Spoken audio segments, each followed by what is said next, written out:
con la ley SB4 en Texas, la situación se ha vuelto muy confusa por tantas decisiones de cortes diferentes. Entonces, en este video quiero hacer lo posible para tratar de aclarar un poquito. Primero tenemos lo que es la ley SB4 en Texas, que es la ley bajo la cual policías y autoridades locales quizás pueden arrestar a personas donde sospechan que están en Estados Unidos sin documentación, ¿no? Entonces, bueno, esta ley se iba a implementar a principios de este mes de marzo de 2024. Cuando se iba a implementar, hubo una demanda federal y esa demanda federal abrió un caso principal.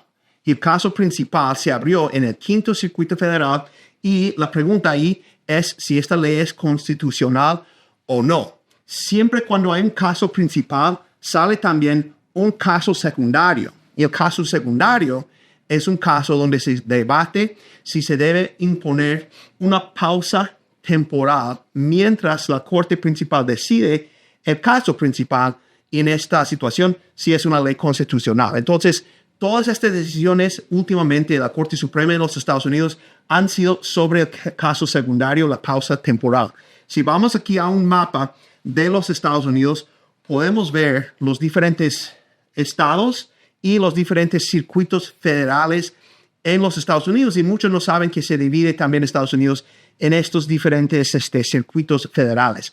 Estamos hablando ahora del circuito número 5, el Quinto Circuito Federal en los Estados Unidos. El estado de Texas pasó la ley SB4.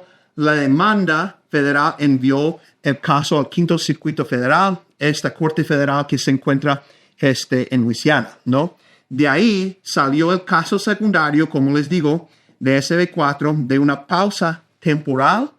Y cuando el gobierno hizo una apelación, el caso secundario se envió a Washington, D.C., a la Corte Suprema de los Estados Unidos. Si se acuerdan, la Corte Suprema asignó a uno de los 9 jueces, el juez Alito, a decidir si tenía que seguir dando una pausa temporal.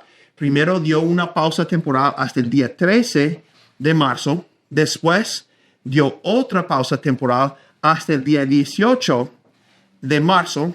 Y luego el 19 de marzo, los 9 jueces tomaron una decisión sobre el caso secundario, sobre esa pausa temporal. Decidieron no seguir manteniendo en lugar esa pausa temporal. Entonces, el día 19 se devolvió el caso de la pausa temporal, el caso secundario, nuevamente a la Corte Federal en el Quinto Circuito.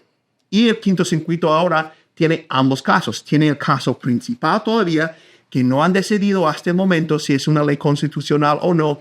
Y también el día de hoy nuevamente implementaron otra pausa temporal para darles tiempo a que puedan decidir si es una ley constitucional o no, para que agentes dentro del estado de Texas no estén arrestando a personas bajo una ley que podría ser que no es constitucional. Entonces, aún con tantas decisiones y tantos cambios, hasta el momento no hemos visto el final de este proceso. El caso principal tampoco ha llegado a la Corte Suprema y se supone que eventualmente sí puede pasar. Entonces podría pasar en las siguientes semanas o los siguientes meses. Podríamos ver otra vez que este caso termine. Ahora sí, el caso principal en Washington, D.C., en la Corte Suprema de los Estados Unidos. Normalmente la Corte Suprema de Estados Unidos entrega las decisiones importantes en el mes de junio. Podríamos recibir ahora sí una decisión definitiva antes de junio de parte de la Corte Suprema de los Estados Unidos o en junio, pero el día de hoy están en argumentos orales en el Quinto Circuito Federal nuevamente sobre ambos casos, el caso principal y el caso secundario, que es el caso de la pausa temporal.